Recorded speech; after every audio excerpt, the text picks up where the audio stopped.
बच्चों, let's read the question. The question says, when fruits and vegetables that have dried up placed in water, they slowly swell and return to original form. Why?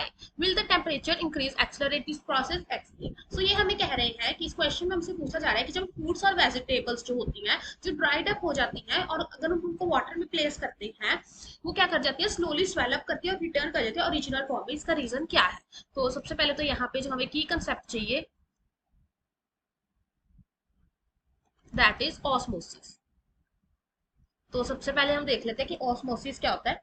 So osmosis एक ऐसा process है जिसमें क्या होती है, movement होती है किसकी, सॉल्वेंट की, for example water, through semi permeable membrane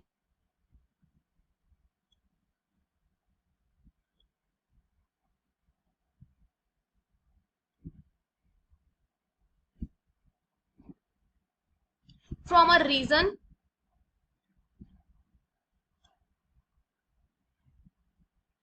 of lower concentration to higher concentration.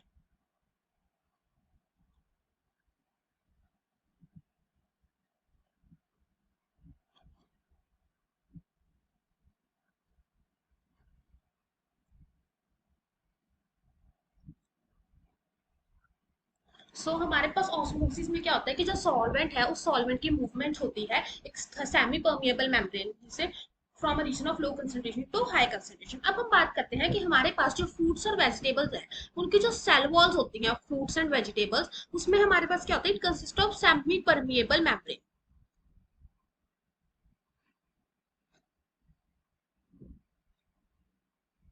अब अगर उसमें क्या है, सेमी परमिएबल मेम्ब्रेन है, तो उस केस में क्या होगी, ऑस्मोसिस होगी. सो व्हेन जब वो ड्राई होते हैं, तो जब हमारे पास फ्रूट्स और वेजिटेबल्स क्या होते हैं, ड्राई होते हैं, तो उस केस में जो कंसंट्रेशन होती है वो क्या होती है, inside is becomes higher. Okay. So क्या होता है कि जैसे ही हम उनको वाटर में रखते हैं, when we place them in water, तो हमारे पास एक प्रोसेस होता है that is known as osmosis. So osmosis takes place. तो जब ऑस्मोसिस होती है तो वो क्या कर जाते हैं, स्वेल कर जाते हैं and they return to their original form. So because of osmosis ये जो फ्रूट्स और वेजिटेबल्स हैं जब हम पानी में डालते हैं, so there is osmosis, that is the movement of from lower concentration to higher concentration and they swell up. अब हमारे पास क्या है, लिखा क्या है, will the temperature increase accelerate the process. So अगर हम टेम्परेचर को इंक्रीज करते हैं तो उस केस में क्या होगा, देखो जो काइनेटिक एनर्जी है वो इंक्रीज कर जाएगी.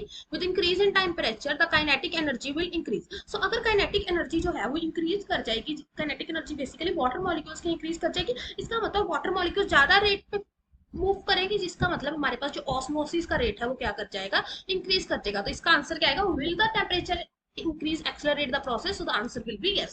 Hope you find the answer. Best of luck.